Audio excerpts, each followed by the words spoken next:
Enough. Find 3 living and breathing actors that can play Han Solo, Luke Skywalker, and Princess Leia. This idea that the general audience is going to need their hands held for this is increasingly irritating. I think 99.9% of the world is aware of the fact that Harrison Ford is indeed 83 years old, Mark Hamill is in his late 70s, and Carrie Fisher passed away. Time moves forward without us all the time, and telling stories surrounding these characters does not require a CGI reconstruction of Mark Hamill or a heavily edited in post-production Han Solo played by an 83-year-old Ford to put the big 3 back on screen. In a world where we are constantly able to go see reboots of classic characters, David Corenswit's Superman being the latest example, without the "I can only see Christopher Reeve as Superman," this level of caution is completely unnecessary. I partially blame this on the box office underperformance of Solo: A Star Wars Story. A fun adventure, if a little disjointed at times, that featured Alden Ehrenreich as Han Solo about a decade before A New Hope, with Donald Glover playing a younger Lando.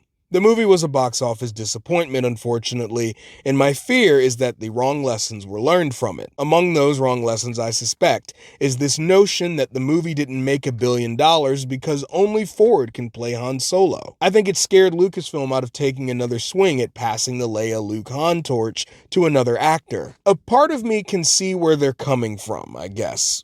I think. Star Wars is supposed to be this magical, mystical world of larger-than-life figures, heroes, and villains. The original actors who portrayed them did such a fine job that most that grew up watching them, including those in charge of those decisions now, can't really see a future where these characters are played by anyone else. And that's the highest compliment an actor can get. It's the Hollywood equivalent of getting your jersey number retired. No one can replace your contribution to the franchise. I get it. But similarly to my argument about jersey number retirements, I'll offer this rebuttal to that idea.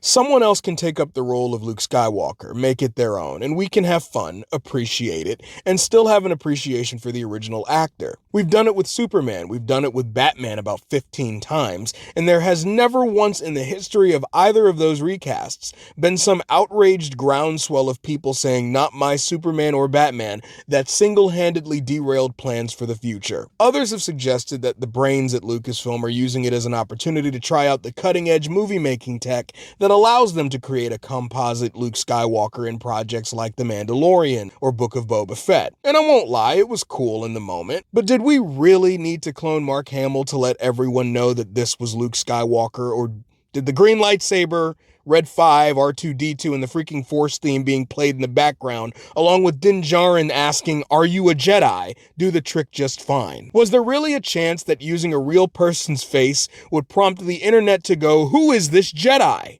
99% of people that watched the Season 2 finale knew exactly who that was before he even took off his hood. Let's not write the general audience off that easy. Ehrenreich's Solo was able to make me believe he was Han Solo, and a Han Solo that would eventually become Harrison Ford Solo.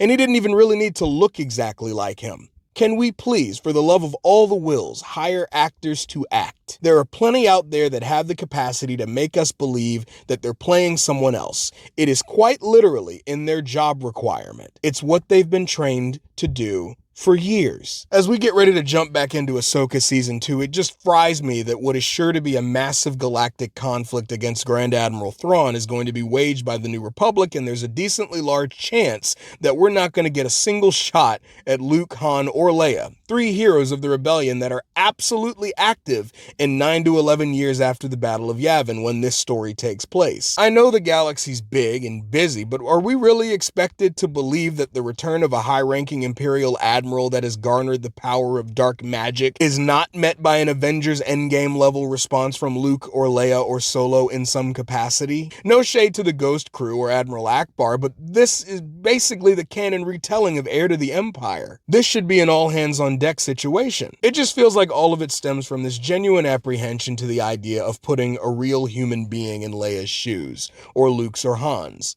I'm all for letting other heroes breathe and grow.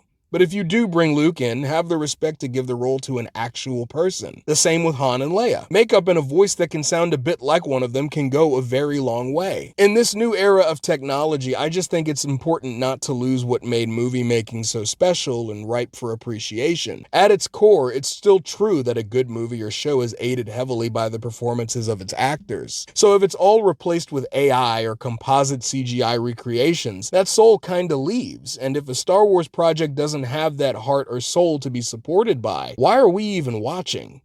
What was the point?